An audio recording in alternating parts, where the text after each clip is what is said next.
만약 누군가가 당신은 예수님의 제자입니까? 아니면 그리스도인입니까? 라고 질문한다면 당신의 대답은 무엇입니까? 보통의 사람들은 이 두 질문에 대한 답이 모호하다고 생각해서 크리스찬이라고도 대답하기도 하고 또 예수님의 제자라고 말하기도 합니다. 하지만 예수님은 단 한 번도 그리스도인이라는 단어를 그분의 입으로 말씀하신 적이 없었습니다. 왜냐하면 예수님 당시의 사람들은 예수님을 따르는 사람들을 그리스도인이라고 부르지 않았기 때문입니다. 그리스도인이라는 말은 예수님이 승천하신 후 안디옥 교회에서 처음 사용되어졌습니다.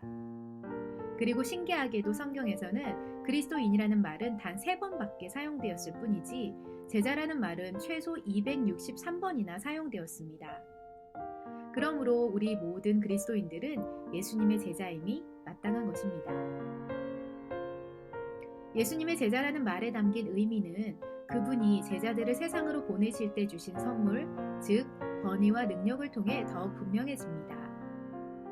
예수님은 우리에게 권위와 능력을 주심으로써 교회와 공동체에 속한 사람들이 서로 영적으로 교제하고 영적 리더십을 세우며 치열한 영적 전쟁 상황 속에서도 안정감을 유지할 수 있게 해주셨습니다. 권위와 능력은 어떤 의미에서 보면 영적으로 비슷한 것 같지만 이 두 가지는 다른 영적 기능을 가지고 있습니다. 그리스어에서 그 어원을 살펴보면 권위는 누군가에게 명령을 내릴 수 있는 법적인 힘을 의미합니다. 즉 권위는 그 사람의 지위에서 비롯된 것으로 그가 누구이며 어디에 속한 사람인지를 말해주는 것입니다. 예를 들어보겠습니다. 경찰관은 규정 속도를 어기며 운전하는 운전자를 세울 수 있는 권위가 있습니다. 경찰관은 법적으로 규정을 위반한 사람을 단속할 수 있는 권위를 부여받았고 그것은 경찰이라는 그의 특별한 지위로부터 나옵니다. 두나미스라는 단어를 들어보셨나요? 그리스어인데 이 말의 뜻은 능력을 의미합니다. 이는 영어로는 다이너마이트라는 단어이기도 합니다. 이 두나미스는 다른 사람에게 힘을 행사할 수 있는 실제적인 능력으로서 사람들은 물론 어떤 일이 생겼을 때 그것을 통제할 수 있는 힘이기도 합니다. 아까 예로 들었던 경찰관이 만약 도로에서 비틀거리며 운전하는 운전자임을 세워 음주 측정을 하려고 했다고 가정해 봅시다. 그렇지만 그 운전자가 발뺌을 하고 경찰의 지시를 따르지 않고 오히려 막무가내 경찰을 위협하려고 한다면 그 경찰관은 어쩔 수 없이 그의 능력을 사용할 수밖에 없습니다. 무력이든 가스총이든 경찰관의 법적 지위를 무시하는 사람에게 힘을 행사해야만 하는 것입니다.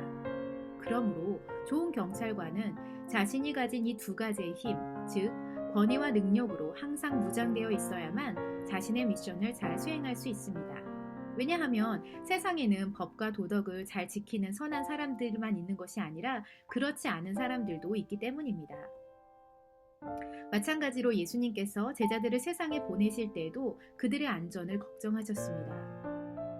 내가 너희를 보냄이 양을 이리 가운데 보냄과 같다고 하실 정도로 세상에는 악한 사람들이 많기 때문입니다. 그렇기 때문에 이 세상에서 승리하기 위해 우리 역시도 하나님의 자녀된 권세와 능력이 있어야만 합니다. 그렇다면 이 권위와 능력은 어떻게 받는 것일까요? 권위는 우리가 예수님을 믿고 그분의 자녀가 되면 자연히 우리에게 허락되는 권리입니다.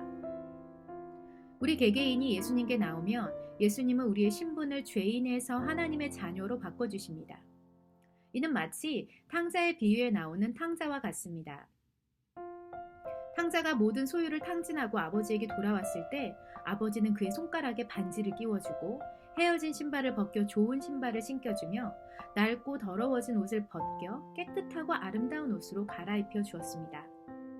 아버지가 그렇게 해줌으로 인해 탕자의 아들로서의 권위가 다시 회복되어 아버지의 집에 머물 수 있게 된 것입니다. 하지만 능력은 권위와는 조금 다른 영적 과정을 거쳐야 합니다. 다시 말하면 능력은 성령이 충만할 때 비로소 나타나게 됩니다. 성령이 우리에게 임하시면 우리가 권능을 받게 된다고 성경에 써 있습니다. 존 웨슬리는 구원받은 그리스도인은 그리스도의 완전을 경험하기 위해 성령을 받는 과정을 거쳐야 한다고 말했습니다. 그리고 그가 말한 그리스도의 완전이란 악한 영에 대해 싸울 능력을 가지고 더 이상 죄의 속박을 받지 않도록 성령께서 그 마음에 일하시는 것을 의미합니다. 하지만 구원받는 그리스도인들도 성령의 능력이 없이 살아가는 일이 허다합니다. 우리 주변에서 역사하는 악한 영의 세력을 이겨낼 능력이 없는 것입니다. 예수님의 제자들도 그랬습니다. 예수님이 변화산에서 내려오신 후 예수님을 기다리고 있던 제자들과 귀신 들린 아들을 고쳐달라는 아버지와 만나셨습니다.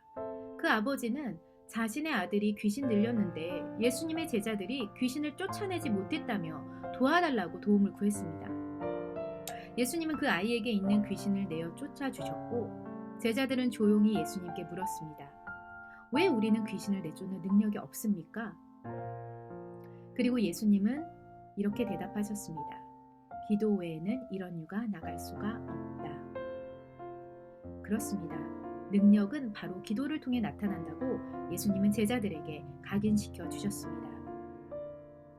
기도는 하나님의 성령이 우리 안에 역사하는 길입니다. 기도는 하나님과 연결되어 그분의 능력을 받는 시간입니다. 기도를 통해 우리는 하나님의 능력과 축복을 다른 사람에게 전할 수 있게 됩니다. 우리가 예수님을 삶의 구주로 영접할 때 우리는 이미 하나님의 자녀가 되는 권세, 즉 권위를 부여받았습니다. 이미 우리에게 있는 권리이자 선물인 것이지요. 하지만 그것만으로는 예수님의 가르침을 실천하는 온전한 제자로 살아갈 수 없습니다. 기도를 통해 성령의 능력을 받아야만 악한 영을 이기고 사람들을 세우고 섬기는 제자의 삶을 살 수 있습니다. 기억합시다.